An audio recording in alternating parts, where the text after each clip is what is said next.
vez 3 irmãos, que estavam viajando por uma estrada deserta e tortuosa ao anoitecer.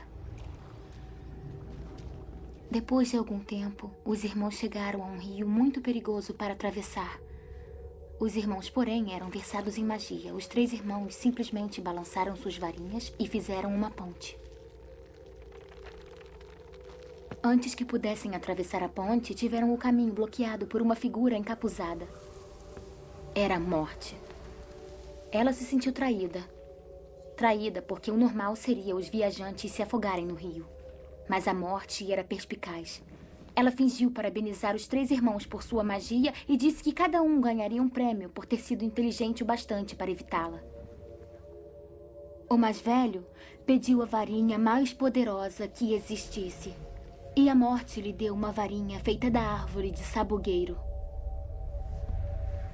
O segundo irmão resolveu humilhar a Morte ainda mais e pediu o poder de ressuscitar os entes já falecidos.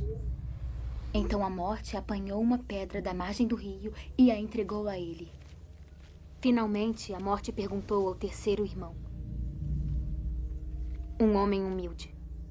Ele pediu algo que lhe permitisse sair daquele lugar sem ser seguido pela Morte. E a Morte, de má vontade, lhe entregou sua própria capa da invisibilidade.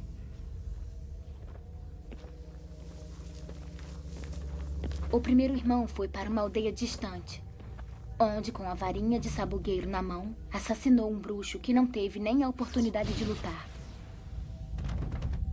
Tomado pelo poder que a varinha das varinhas havia lhe dado, ele seguiu para uma estalagem onde se gabou por sua invencibilidade.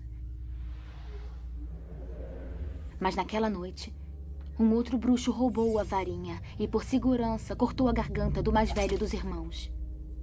E assim a Morte levou o primeiro irmão. Enquanto isso, o segundo irmão viajou para casa, onde pegou a pedra e virou-a 3 vezes na mão. Para sua alegria, a moça que um dia desejara desposar antes de sua morte precoce apareceu diante dele. Contudo, ela estava triste e fria. Não pertencia mais ao mundo dos mortais. Enlouquecido pelo desesperado desejo, o segundo irmão se matou para poder unir-se a ela. Assim, a Morte levou o segundo irmão. Já o terceiro irmão, a Morte o procurou por muitos anos, mas jamais conseguiu encontrá-lo. Somente quando atingiu uma idade avançada, foi que o irmão mais novo despiu a capa da invisibilidade e deu-a para seu filho. Ele acolheu a Morte como uma velha amiga e a acompanhou de bom grado. E como iguais, partiram dessa vida. E aí estão. Essas são as relíquias da Morte.